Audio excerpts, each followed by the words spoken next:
लाचखोरी प्रकरणात झिरवळांचा संबंध असल्याचे पुरावे नाहीत. फडणवीसांकडून झिरवळांना क्लीन चिट. माझ्याही कार्यालयात कुणी गैरव्यवहार केल्यास कारवाई होईल.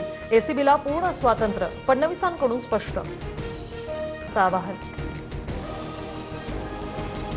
अजित पवारांच्या अपघाताबाबत सरकारची भूमिका संदिग्ध. सरकारने केवळ 2 ओळीत स्पष्टीकरण दिलं. अजित पवारांच्या विमान अपघाताबाबत मविया नेत्यांकडून शंका व्यक्त.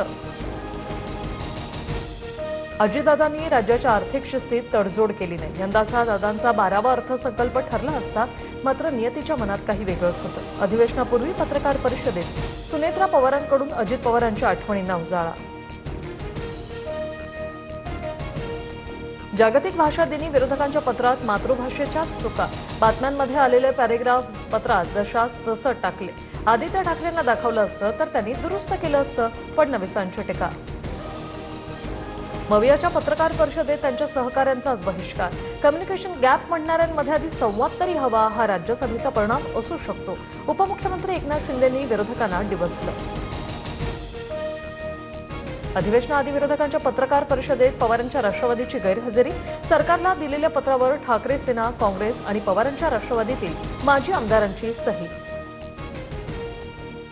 शरद पवार पुन्हा एकदा पुण्यातल्या रुबी रुग्णालयात दाखल. अस्वस्थता जाणवू लागल्याने पुढील 2 दिवस उपचार केले जाणार. प्रकृती स्थिर असल्याची डॉक्टरांची माहिती.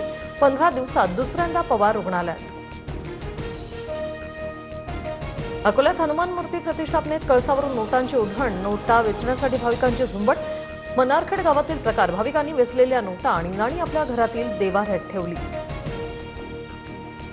डोंबिवलीतील 65 इमारतींचा वाद पुन्हा पेटला.